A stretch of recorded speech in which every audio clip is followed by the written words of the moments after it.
yi di dem Europe ñii di dem ay Suisse ak ay Allemagne man dama teg réewum tubaab yëpp di dem ay Afghanistan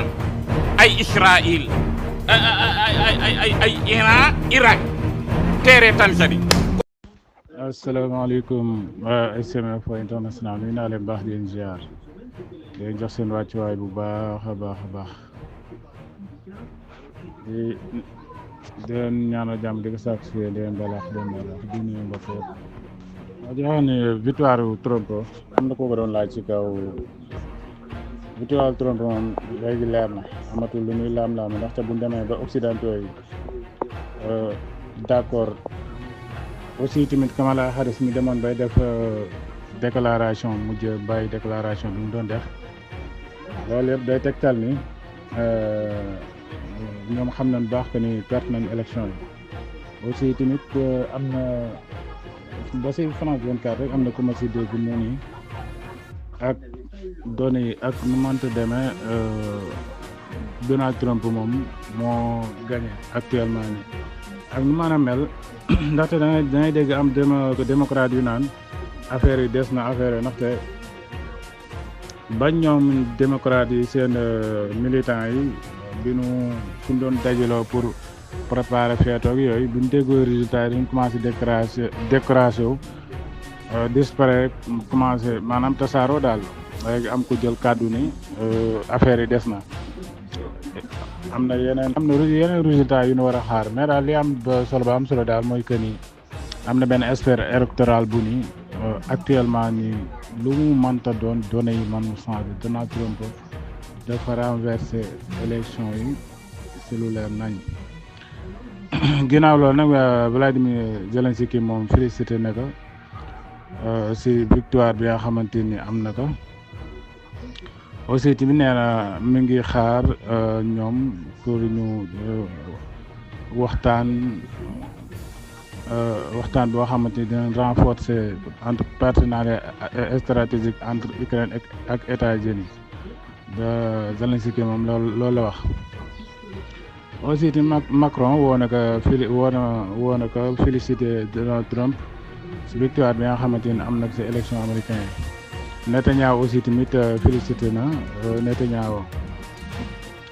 aussi di président président bu États-Unis moom Donald Trump ses discours bi nga xamante ni ko doon def biig nee na soxlawul benn guerre nee na moom guerrewul te soxlawul benn guerre ndaxte comme ni ma ko waxee rek ñoom ak Elon Musk yëpp ñoom bu nu sañoon guerre du am si àdduna bi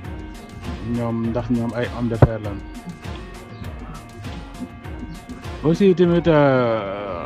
ki yor waa porte-parole bu iranien bi nee na ñu fal Donald Trump amul lenn loo xamante ni dina ko changé si dundu iranien yi aussi tamit benn journal ñëw na ni perte bi nga xamante ni démocrate yi perte nañ ko nee neen loolu prix la boo xamante ni nii dañ ko am ndax criminel yi nu doon surtout jëme ko ci Gaza ak Hamas nee ni prix boobu daal moom lañu am tey moo waral seen défaite Donald Trump nag moom bi mu kiwee félicité na Elon Musk aussi tamit secrétaire général bu OTAN Mark Rutte ak chancelier bu Autriche ñoom ñëpp woo nañu Donald Trump félicité kon loolu dafay tegtal ni rek Donald Trump gagné na élection yi ci gagné bu leer nañ man nag maa ngi dégg ñu bëri naan Donald Trump waru woon gagné ndaxte immigré yi nekk biir États-Unis yooyu loolu dëgg la mais am na lu gën a ëpp important li ëpp important mooy que ni Gaza ak Ukraine guerre ya fa am aussi tamit li gën a am important mooy que ni ñu mën a am lu nu dundee muy ndaxte guerre yi bu fekkee arrêté wul maanaam Afrique dañ siy loru lu bëri ndaxte dund gi tey ni mu seeree Donald Trump ñëw arrêté guerre yooyu mooy li ëpp solo waaw même bu fekkee ni ñi am këyit ñi amul këyit foofu dañ leen di woy sëñ Bay ñooy ziar même bu fekkee tamit Donald Trump am na lu mu wax que ni dafay dina génnee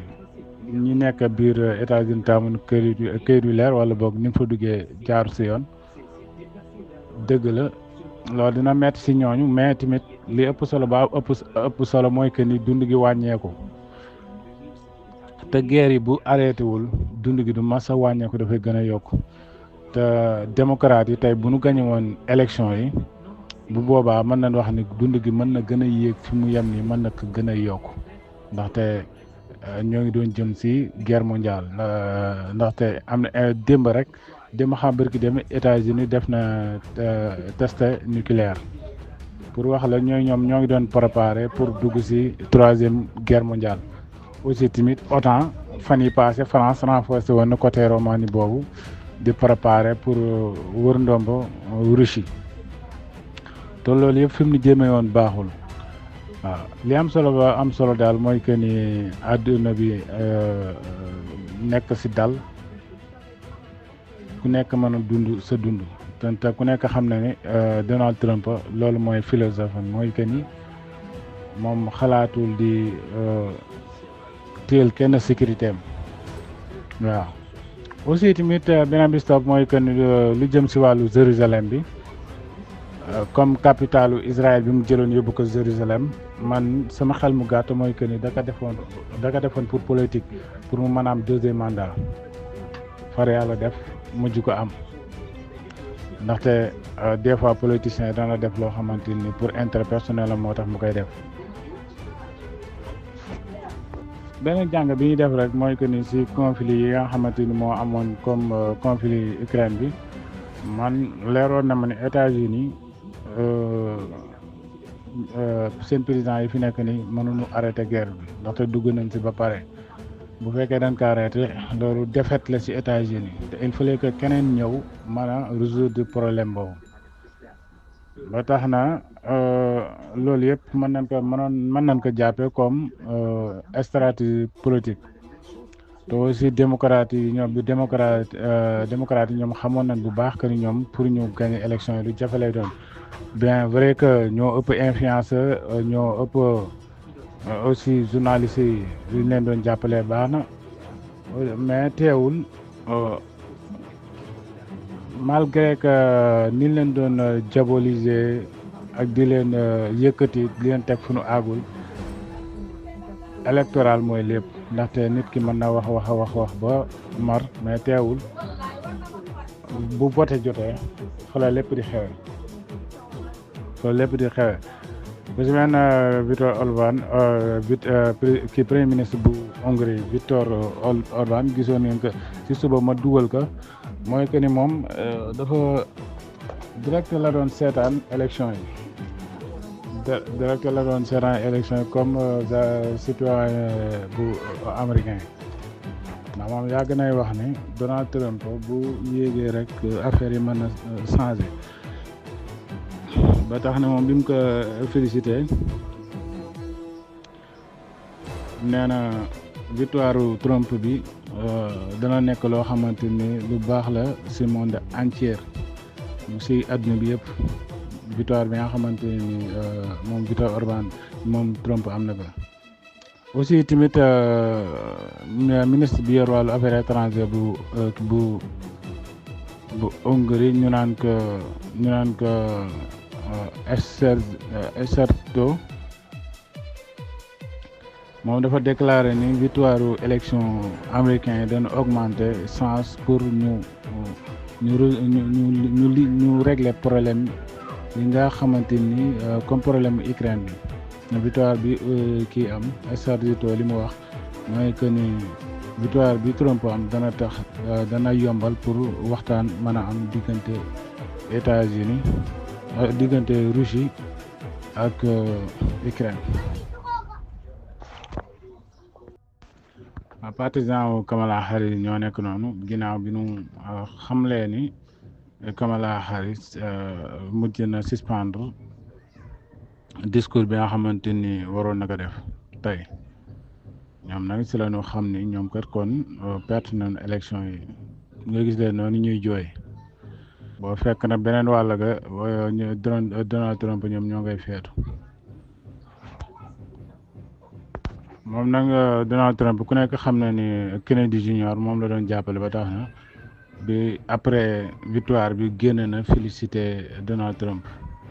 Kennedy Junior nag moom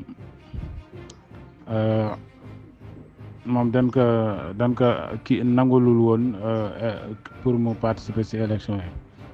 Kennedy Junior mais sinon si la jël décision que ni moom Donald Trump lay jàppale. bu dee Elon Musk moom dafa ni peuple américain bi jox nañu ndam Donald Trump ci benn mandat boo xamante ni dañ ci bëgg a changement am moom la Elon Musk wax Elon Musk nag moom dafa joué ci élection yi Donald Trump décisé bu baax a baax moom li mu doon def nëbb ko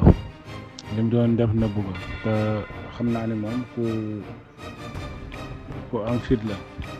ndaxte am na ay jamono gars yi doon nañ ko wax ni comme ni nga duggee kii ci politique bi nii est-ce que du la indil problème di la sant affaire mu ni loolu nañ ko jéem di ma xatal ci biir États-Unis wala affaire pour rek ni moom daal moom ku am ku gëm boppam la te aussi tamit ku am doole la moom njiitu OTAN bi moo nekk noonu moo wuutu John Stoltenberg kii moom mooy Mark Rutte moom ginnaaw bi mu félicité Donald Trump président bu américain nee na ñoom ñoo ngi am yaakaar seen continuer maanaam seen relation ak États-Unis continuer surtout alliance bi nga xamante ni seq nañ ko nee na mu continuer boo xamante ni manière boo xamante ni ñëpp si gis seen bopp moom loolu wax mais nag Donald Trump moom waxoon na ni bu ñëwaatee day génn OTAN loolu xam ne woon na ko xam nag loolu luy continuer lay doon wala te ku nekk xam na ni OTAN États-Unis li tax mu taxaw États-Unis maanaam États-Unis moo ko créé woon pour former benn doole boo xamante ni dina mën a yilif àdduna bi maanaam daal États-Unis yilif àdduna bi daal moo taxoon ñu créé OTAN ndaxte booy xool à 80% li koy financé yëpp mën nañu wax ne États-Unis moom mooy financé OTAN ba tax na am na dëkk yoo xamante ni sax seen versement demeewul noonu ci OTAN loolu moo tax actuellement ni Mark Rutte jaaxle lu jaadu la te la fait que mu ni ñoo ngi ñaan suñu diggante suñu relation continue d'une manière pacifique nga xam ni am na lu tax mu wax lu mel noonu ndaxte Donald Trump moom ay mbiram nëbbu ko par rapport ak démocrate yi ñoom lenn do seen politique yi lenn kese la mooy que ni ñi nga xam immigré ñi amuloon këyit dina leen wutal këyit aussi tamit affaire de avortement bi mais lu mooy loolu lu du woon avortement bi ak immigré yi mën nañ wax ni seen defar dina gën a rëy dina gën a metti te ça va bien te bon bu ngeen xoolee li tax Donald Trump gagné sax Donald Trump li tax mu gën a li tax mu gagné bokk na si ñi nga xamante ni ñoo gëm yàlla biir États-Unis ñi gëm yàlla biir États-Unis muy chrétiens yi nga xamante ni ñooy conserver seen diine ak musulman ya fa nekk ñooñu ñëpp Donald Trump lañ àndal moo tax démb benn partisan wu Kamala Harris waxoon lu mel noonu ni bu Trump gagné bépp chrétien bépp chrétien buy doxal ngëmam dina ko rey biir États-Unis comme ni ma ko waxoon démb te waa ji dina ko mujjoon a arrêté aussi te li ko waral yëpp mooy que ni affaire Gaza bi waral nag li tax ñu jéppi leen démb rek maa ngi koy wax ci sama audio que ni depuis guerre bi commencé ak léegi ñuy jàppale Ukraine ku ci dem élection dañ lay wuni tey nag ki nekk ci bopp bi moom la dagg bopp bi ba tax na kon bu fekkee ni Trump li mu doon wax loolu la gëm yaakaar naa ne kon guerre bi dina changer baax a baax malgré que États-Unis mi ngi ko doon jàpp teew Russie côté front bi daf ci gagné largement asamaak nag tey buñ demee ba États-Unis génnee ci loxoom mais nag Trump pour mu jël affaire yi di doxal mois de janvier lay jël la koy jël dañ koy jox pour mu commencer di doxal. bu dee Union européenne bata boobu moom lañ def comme Union européenne que ni daal Union européenne actuellement nii daanu na ndaxte ku nekk xam na ni Union européenne ñoom ñëpp Kamala Harris lañ doon jàppale tey nag bu fekkee ni Donald Trump dafa ñëw génne loxoom ci OTAN bu boobaa dana nekk loo xamante ni daal lu doy waar la ci ñoom waaw ndaxte ku nekk xam na ni ñoom seen sécurité lu ci bëre OTAN moo ci jël te aussi tamit Donald Trump ni mu gañee nii dina baax ci waa AES dana ci baax trop ndaxte ñooñu ñëpp États-Unis moo nekkoon ci ginnaaw seen ñu doon financer formation ñu doon former ak ñëpp tey bu fekkee xaalis boobu yëpp nag États-Unis dañ ko bloqué mën nañ wax ne AES pour mu am jàmm même pas 5 mois ay résultats yu leer mën na gën a feeñ waaw ay résultats yu leer mën na gën a feeñ biir AES mais nag bato bi gars yi dañ ko disee comme si que ni daal Union européenne moo suux Union européenne daanu na ndax victoire Donald Trump moom moo waral Union européenne daanu ndaxte États-Unis dafa am doole moo tax booy xool États-Unis ni mu gënee Russe ak ni mu ëppee xaalis Union européenne bi yëpp mat na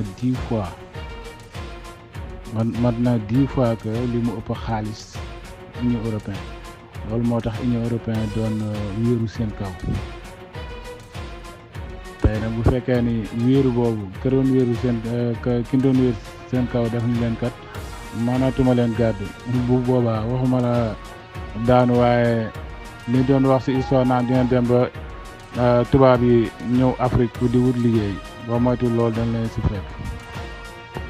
ato aussi da nga xool guerre Ukraine bi bare na ay réew yu naan ay maa joxe naa tant de armes ay joxe naa tant de xaalis en général bu nu xooloon fi xaalis bi jógee lu ma leer ba leer mooy que ni États-Unis lay jógee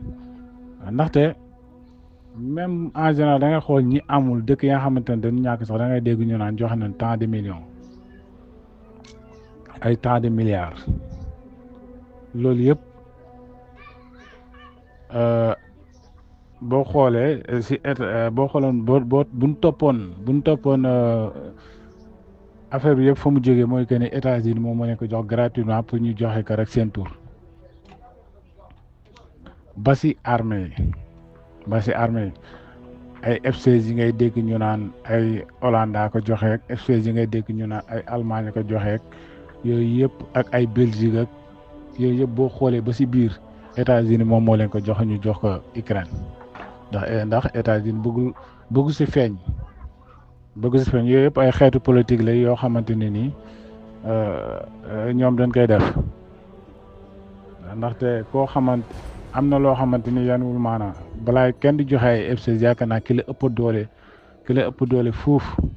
demee bay joxe F-16 ak ki kay defar kooku moom moo am doole di ko joxe te F-16 yi dafa cher bu demee ba ay Belgique ngay dégg ñu naan joxe ne ay 6 F-16 nga xam ne loolu éthique et déontologie nangu ko ay Hollande ngay dégg ñu naan Hollande nga xam moo gën a dee waaye adduna bi daal mi ngi noonu.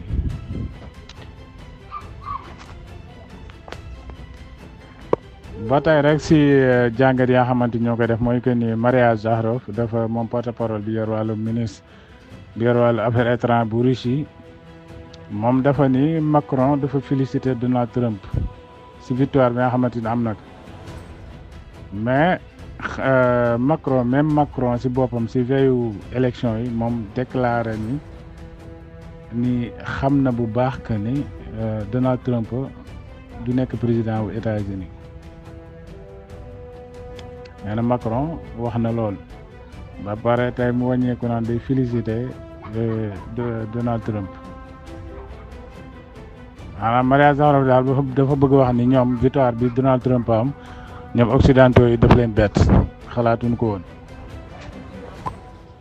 li ma doon wax ci élection yi li ma doon wax ci Zelensky mi ngi noonu depuis que photo bi li muy tegtal rek mooy que ne depuis que guerre bi commencé en général Zelensky ku mu serre la mais maanaam ku ànd ak moom rek da ngay daanu da ngay xool kii ñi ànd ak moom te daanu ay ñoom Boris Johnson ay Rishi Sunak ay bare na daal plus de lu toll que 6 7 8 9 10 11 12 13 ci Kamala Harris ñëpp dañu ànd ak moom daanu ba si Zelensky mi sax bu demoon élection dafay daanu loolu leer na looloo tax bëgguñu ñuy kii élection biir Ukraine